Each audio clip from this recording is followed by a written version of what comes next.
tetapi Dia berjanji berikan kekuatan.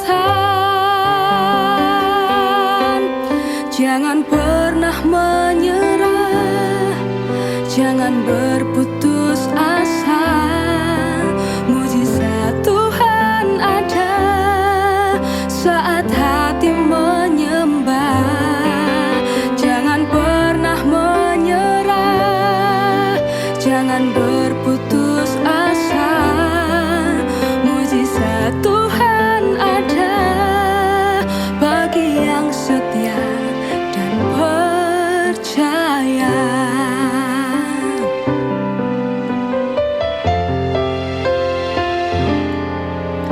Tuhan tak pernah janji langit selalu biru, tetapi Dia berjanji selalu menyertai. Tuhan tak pernah janji jalan selalu rata, tetapi Dia berjanji berikan kekuatan. Jangan pernah menyerah, jangan berputus asa. Mujizat Tuhan ada saat hati menyembah. Jangan pernah menyerah, jangan berputus asa. Mujizat Tuhan ada bagi yang setia dan percaya. Jangan pernah menyerah, jangan berputus asa. Mujizat Tuhan ada saat hati menyembah. Jangan pernah menyerah, jangan berputus asa.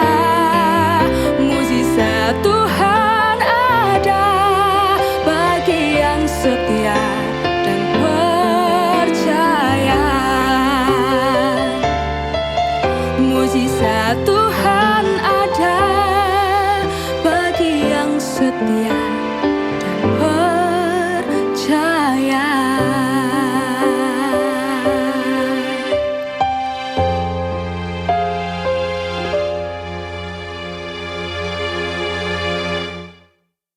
Shalom sahabat Morning Grace, bagaimana kabarnya hari ini? Apa yang sahabat rasakan pada saat ini? Hari ini kita akan memulai hari yang baru. Maka dari itu, mari kita membawa setiap perasaan kita, pergumulan kita kepada Tuhan. Dan mari kita mendengarkan firman Tuhan untuk menjadi kekuatan kita melewati sepanjang hari ini. Mari kita berdoa. Terima kasih ya Tuhan untuk setiap penyertaan-Mu di dalam kehidupan kami. Nyata pada saat ini kami pun masih diperkenankan merenungkan bersama firman-Mu agar supaya kami pun semakin dikuatkan untuk melewati hari-hari yang baru. Hari-hari yang penuh misteri. Hari-hari yang tidak kami ketahui di depannya. Tapi kami percaya ya Tuhan, ketika kami diberikan kekuatan melalui firman-Mu, maka kami dengan yakin dan teguh dapat mendapatkan kekuatan daripada-Mu saja. Terima kasih ya Tuhan, berfirman-Lah, kami siap mendengarkan. Amin. Sahabat Morning Grace, hari ini kita akan merenungkan bersama firman Tuhan dari 2 ayat yang saya pilih. Yang pertama, dari Mazmur pasal 147 ayat 3. Begini bunyi firman Tuhan. Ia menyembuhkan orang-orang yang patah hati dan membalut luka-luka mereka. Bacaan yang kedua dari Matius pasal 11 ayat 28 berbunyi demikian. Marilah kepadaku semua yang letih lesu dan berbeban berat, aku akan memberi kelegaan kepadamu. Sahabat Morning Grace, di zaman sekarang kira-kira siapa ya yang paling rentan mengalami stres dan tekanan batin? Apakah pria atau wanita? Mari kita lihat dan kita menilai sendiri dari cerita yang akan saya share ini. Pertanyaan yang tadi di awal yang saya tanyakan, ini ternyata terjadi pada kisah dari seorang jurnalis yang pernah melakukan eksperimen sosial, eksperimen ekstrim, bernama Norah Vincent. Dia menyamar sebagai laki-laki hampir 18 bulan. Ia ingin membuktikan bahwa hidup laki-laki itu terlihat lebih mudah dibandingkan perempuan. Maka dari itu dia melakukan eksperimen ini. Namun ternyata selama 18 bulan itu ia menemukan justru sebaliknya. Ia melihat dunia laki-laki yang lebih sunyi, lebih terisolasi secara emosional. Banyak laki-laki tidak memiliki ruang aman untuk lemah, untuk mengaku bahwa mereka terluka, atau sering ketika kita menanyakan kepada mereka, apakah kamu baik-baik saja? Selalu respon mereka kebanyakan mengucapkan, ya saya baik-baik saja. Dan pada akhirnya eksperimen itu harus dihentikan karena Norah sendiri mengalami depresi ringan. Namun renungan ini mau membawakan kepada kita bukan membandingkan siapa yang lebih menderita, bukan tentang laki-laki atau perempuan, tetapi ini tentang satu kenyataan penting bahwa kerentanan emosional tidak selalu terlihat, namun selalu nyata dan tidak memandang gender.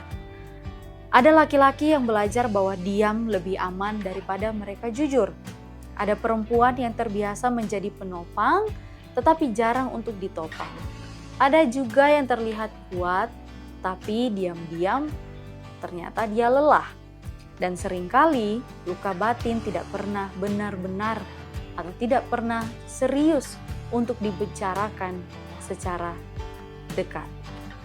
Dalam kitab Mazmur yang sudah kita bacakan, pasal 147 ayat 3, pemazmur sendiri menulis dalam konteks bangsa Israel yang baru kembali dari pembuangan. Pada saat itu mereka hancur secara fisik dan juga politik. Tetapi bukan hanya itu, mereka juga hancur secara batin. Menariknya, ayat yang kita baca ini tidak langsung berbicara tentang pembangunan tembok kembali atau pemulihan ekonomi, melainkan tentang Allah yang menyembuhkan hati yang remuk. Artinya di mata Tuhan, luka batin sama seriusnya dengan luka jasmani. Kalau tidak diurus dengan baik, maka dia akan infeksi. Begitu juga dengan luka batin. Kalau tidak dilewati atau dilakukan pemulihan, itu akan memberikan dampak yang luar biasa. Dan kerentanan bukanlah sesuatu yang memalukan. Justru itu adalah titik perjumpaan dengan Allah. Mengapa demikian? Karena saat kita rapuh, kita berhenti memakai segala topeng yang sudah kita pakai di sepanjang hari, di setiap hari, di hari-hari yang lalu yang sudah kita lewati. Dan di titik ini kita datang apa adanya. Sahabat Morning Grace, pemulihan dimulai dari dalam diri sendiri. Mulai dari proses penerimaan yang tentu waktunya tidak sebentar. Karena dari proses ini kita akan berkali-kali jatuh, berkali-kali gagal. Tapi di sanalah kita akan menikmati perjumpaan dengan Allah yang membalut hati kita. Seperti botol yang bocor dan diletakkan dalam gelas kaca, air yang menetes tidak hilang begitu saja. Gelas itu menampung dan menjaga. Demikianlah Allah. Ia mungkin tidak langsung menutup semua lubang yang ada, tidak langsung membalut setiap luka yang ada dalam kehidupan kita, tetapi ia mengelilingi kita dengan kasih-Nya, menopang kita, dan memberi kekuatan baru. Pemulihan terjadi bukan karena kita kuat, bukan karena kita menyadari bahwa kita adalah pribadi yang harus memperlihatkan kekuatan, tetapi karena kita percaya. Mari dengan kesediaan kita datang kepada Tuhan dengan jujur, mengungkapkan segala luka dan bertransformasi menjadi ruang aman bagi orang lain. Ia menyembuhkan orang-orang yang patah hati dan membalut luka-luka mereka. Kiranya hari ini kita dipulihkan dan kita pun dipakai Tuhan untuk memulihkan orang lain. Tuhan Yesus memberkati. Amin. Mari kita berdoa. Bapa di surga, kami berterima kasih karena firman-Mu yang begitu menyentuh hati kami. Mungkin ada dari kami yang sampai saat ini belum bisa merasakan penyembuhan dari luka yang kami simpan. Tapi ya Tuhan, hari ini kami diingatkan kembali bahwa ketika kami datang kepadamu dan membawa setiap perasaan kami dengan jujur dan juga terbuka kepadamu, Tuhan akan segera bersama dengan kami melewati setiap luka yang kami rasakan. Kami tidak meminta secepat mungkin Tuhan menyembuhkan perasaan ini, tetapi ya Tuhan, biarlah Tuhan selalu menemani kami, agar setiap proses di dalamnya kami merasakan kehadiran Tuhan. Kami merasakan perjumpaan denganmu, sehingga dengan pelan namun pasti kami akan disembuhkan daripadamu. Terima kasih ya Tuhan, biarlah hari ini kami boleh melewatinya dengan kekuatan yang baru. Baharuilah hati kami juga, agar kami pun boleh dengan baik menjalani hari ini, dan kami pun boleh melakukan hal-hal yang berkenan di hadapan-Mu tanpa melukai hati orang lain lagi. Terima kasih ya Tuhan, biarlah Tuhan yang menyempurnakan dan melakukan setiap pemulihan daripada kami. Terima kasih ya Tuhan, diserahkan hari ini ke dalam tangan pengasihan-Mu. Di dalam Kristus kami berdoa dan bersyukur. Amin. Tuhan tak pernah janji langit selalu biru, tetapi Dia berjanji selalu menyertai. Tuhan tak pernah janji jalan selalu rata, tetapi Dia berjanji berikan kekuatan. Jangan pernah menyerah, jangan berputus asa. Mujizat Tuhan ada saat hati menyembah. Jangan pernah menyerah, jangan berputus asa. Mujizat Tuhan ada bagi yang setia dan percaya.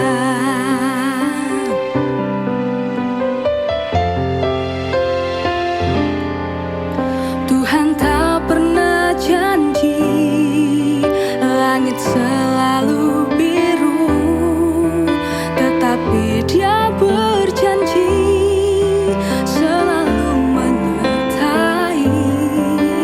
Tuhan tak pernah janji jalan selalu rata, tetapi Dia berjanji berikan kekuatan. Jangan pernah menyerah, jangan berputus asa. Mujizat Tuhan ada saat hati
setia.